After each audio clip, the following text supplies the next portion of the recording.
What's up, everybody? This is Andy Galpin, and I want to talk to you today a little bit about post-exercise carbohydrate consumption.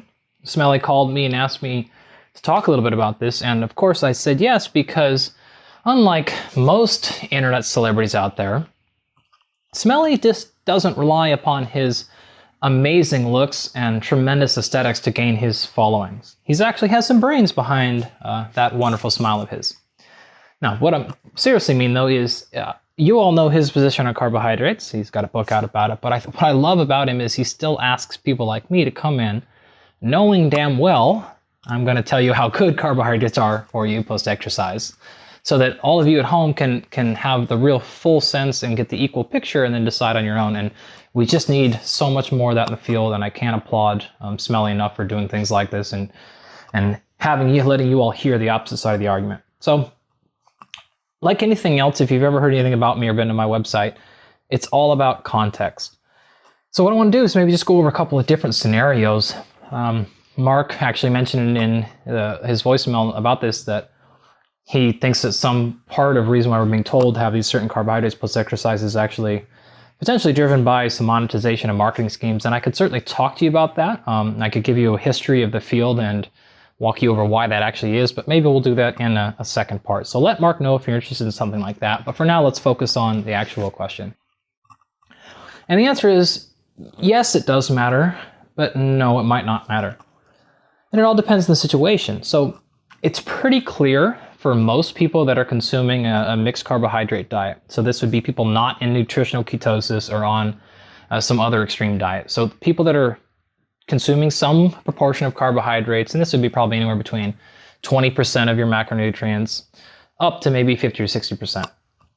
That carbohydrates post-exercise is helpful in maximizing the muscle recovery, whether you're talking about trying to enhance muscle growth or recovery for performance or endurance adaptations. Now, be careful here though, because this goes with a couple of assumptions. Number one, that you're doing this or you're exercising in a carbohydrate fasted state. So in other words, if you're working out, say at 5 o'clock in the afternoon and you've already had, say, 200 grams of carbohydrate throughout the day, then it probably doesn't matter a tremendous amount if you get your carbohydrates in prior to the workout, during the workout, or immediately post-workout, or even if you wait a couple of hours.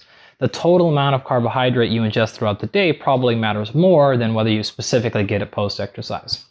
If you want more specific data or datas on this, I would encourage you to check out the International Society of Sports Nutrition's position stand on nutrient timing. It's free. You can Google search it, and it covers a whole bunch of other topics outside of this, but they do have a little section on this particularly. If you're, however, though, say you're working out in the morning and you're or early afternoon and you're fasted, or for any other reason in a moderate to low carbohydrate state that's lower than normal for you. In that case, getting carbohydrates in pretty quickly after your exercise is actually beneficial. So it really comes down to context. Other things to consider though. Look, for example, say you are in that situation, but you're not going to train for 2 or 3 more days after this. Well, then it probably doesn't really matter if you get in carbohydrates immediately post-exercise, because you're going to have 24, 48, 72 hours to recover. By the time you go to train again, you'll have replenished the glycogen storages. You'll be just fine. So even in that same scenario, because what's happening in the next couple of days afterwards is different, then I would say I would go back to, well, it doesn't matter a whole lot. In terms of the actual type of carbohydrate, it's kind of the same answer. It really depends on a couple of things. Number one, what do you normally consume? So anytime you consume something that's outside of the norm, it's going to have a different response relative to somebody consuming what they normally eat. So if you never eat carbohydrate, or you never eat, say, fructose, and then all of a sudden you start slamming a bunch of fructose post-exercise, it may not work very well, because you're not going to have the enzymes and the digestive processes needed to really use that maximally. I think most people make a mistake with the type and quality of the post-exercise carbohydrates they choose. I don't think this is a good excuse to drink sugary, terrible drinks or eat candy. the general concept there is right in terms of if you're trying to maximize muscle growth or maximize recovery. And again, that's the key term here. If you're trying to maximize, if you're just trying to recover, so that you can train a couple more days now, or you have many different goals you're looking for, you may not need to maximize. So there might not be any difference from what you're doing and then maximizing. But some people, say athletes that are training multiple times a day, or in sports that require multiple competitions in a day, or in a section of their training that's very high volume, you might need to maximize the recovery. In this case, the composition and timing is important. So always think in context. There's never a single answer for any of these things. But going back to the point in terms of the quality, you do want to have carbohydrates that get into the system fairly quickly. Some people call these high glycemic index foods. I don't like that term particularly, but for most people it does make the right point. So things that are digested quickly, get into the blood quickly, and can be brought into the muscle fast. Fructose is okay for this, but not the single optimal solution, because it has some mandatory digestion and processing that has to happen through the liver, so that slows it down a little bit. The endogenous oxidation rate, so the ability or the speed in which you can process it as a fuel source, is a little bit slower than glucose. But the beauty of it is, most of the data suggest that it is a sort of a separate process from glucose, and so they're actually additive rather than conflicting. So what I'm saying is, if you ingest a meal that is a combination of fructose and glucose, they probably support each other and they don't really detract, as best we can tell.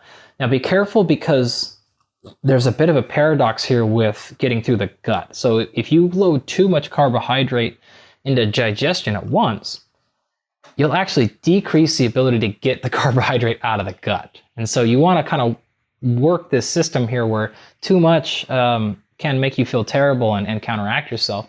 So in terms of the actual prescription of how much carbohydrate to ingest, and I'll come back and fine-tune the type of carbohydrate and give food examples here in a second. But in terms of the amount, it really depends on how much you normally consume. So somebody who's consuming 200 to 250 grams a day of carbohydrate doesn't need to consume 150 grams of carbohydrate post-exercise. But somebody who's maybe consuming 500-600 a day, 150 grams post-exercise would be a lot, but they could handle that.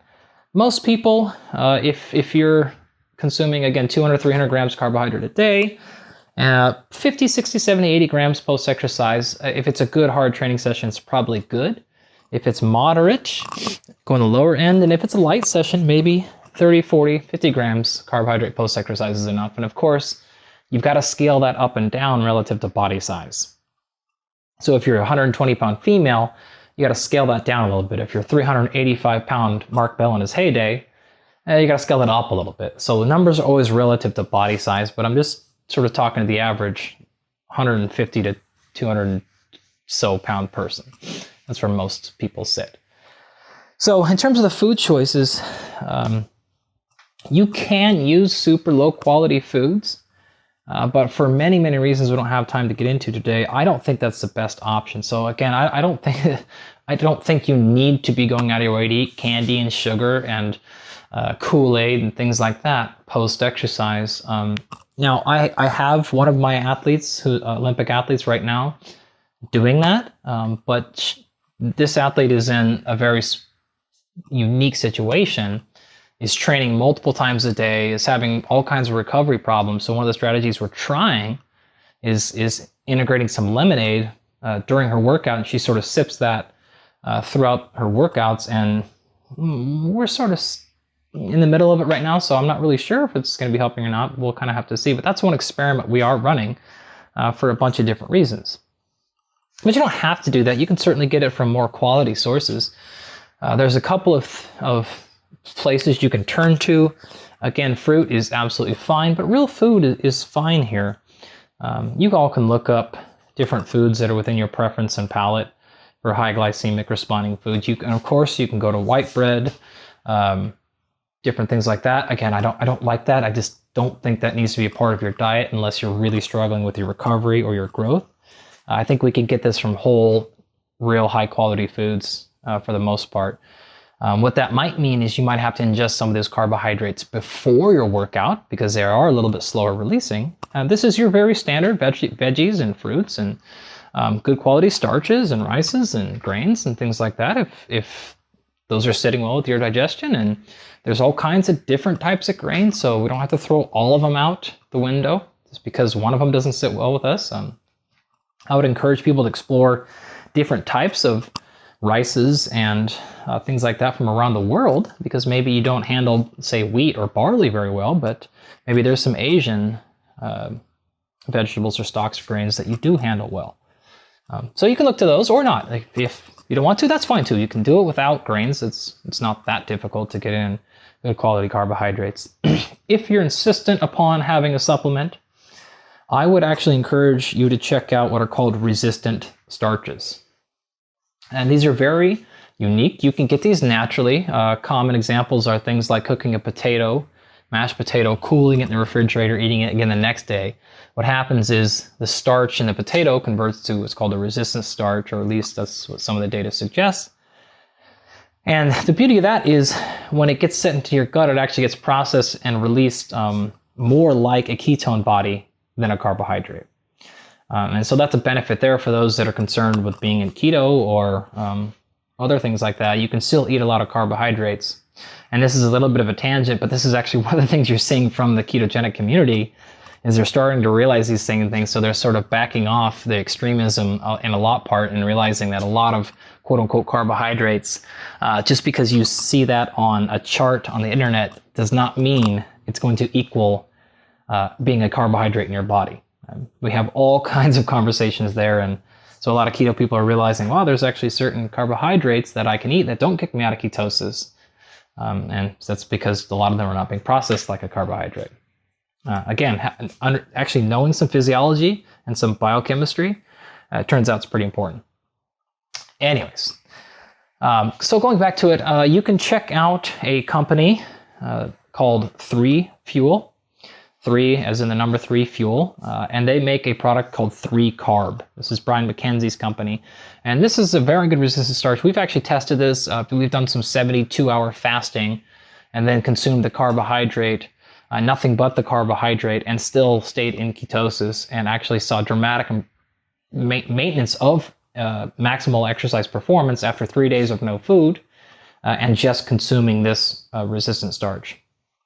Waxy maize, really. And you can Google what these things are for more detail, but you could try something like that if you'd like. I have had a bunch of professional athletes take that, especially ones that are training multiple days. And so what we actually do is they take it in between or during one of their workouts, and about the time, the 3 Carb, specifically the testing we've done, is it actually holds blood glucose pretty steady for about 4 to 6 hours. And this is actually exceeding some of the other brands that make similar products when we test them head to head.